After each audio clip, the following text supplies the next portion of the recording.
One में स्थित एक आश्रम में एक ज्ञानी साधु रहते थे। ज्ञान प्राप्ति की लालसा में दूर दूर से छात्र उनके पास आया करते थे और उनके सानिध्य में आश्रम में ही रहकर शिक्षा प्राप्त किया करते थे। आश्रम में रहकर शिक्षा प्राप्त करने वाले छात्रों में से एक छात्र बहुत आलसी था। उसे समय व्यर्थ गंवाने और आज का काम कल पर टालने की बुरी आदत थी।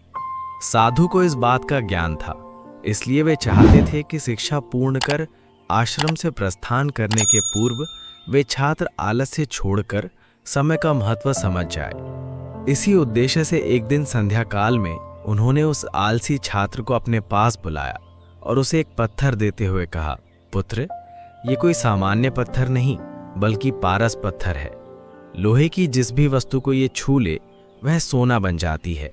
मैं तुमसे बहुत प्रसन्न हूँ, इसलिए 2 दिनों के लिए ये पारस पत्थर तुम्हें दे रहा हूँ। इन 2 दिनों में मैं आश्रम में नहीं रहूँगा।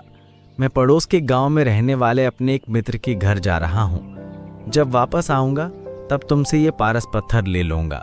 उसके पहले जितना चाहो उतना सोना बना लो। छात्र को पारस पत्थर देकर साधु अपने मित्र के गांव चले गए। इधर छात्र अपने हाथ में पारस पत्थर देख बड़ा प्रसन्न हुआ। उसने सोचा कि इसके द्वारा मैं इतना सोना बना लूंगा कि मुझे जीवन भर काम करने की जरूरत नहीं रहेगी और मैं आनंद पूर्वक अपना जीवन व्यतीत कर पाऊंगा। उसके पास 2 दिन थे। उसने सोचा कि अभी तो पूरे 2 दिन शेष हैं।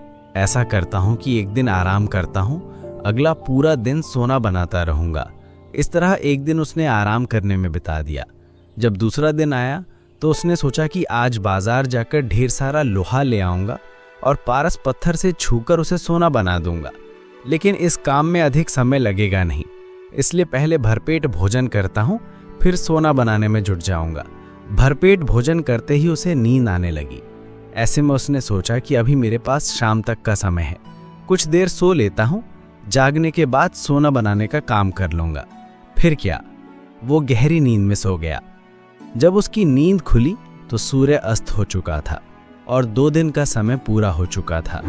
साधु आश्रम लौट आए थे और उसके सामने खड़े थे। साधु ने कहा, पुत्र, सूर्यास्त के साथ ही 2 दिन पूरे हो चुके हैं, तो मुझे वो पारस पत्थर वापस कर दो। छात्र क्या करता, आलस के कारण उसने अमूल्य समय व्यर्थ गवा दिया था और साथ ही धन कमाने का एक सुअवसर भी। उसे अपनी गलती का एहसास हो चुका था और समय का महत्व भी समझ आ गया। वह पछताने लगा। उसने उसी क्षण निश्चय किया कि अब से वो कभी आलस नहीं करेगा। सीख, जीवन में उन्नति करना चाहते हैं तो आज का काम कल पर टालने की आदत छोड़ दें। समय अमूल्य है, इसे व्यर्थ ना गंवाएं, क्योंकि एक बार हाथ से निकल जाने के बाद समय कभी दोबारा वापस नहीं आता। ऐसी ही रोमांचक कहानियों के लिए हमारा चैनल सब्सक्राइब करें। Dream draw cartoons. धन्यवाद।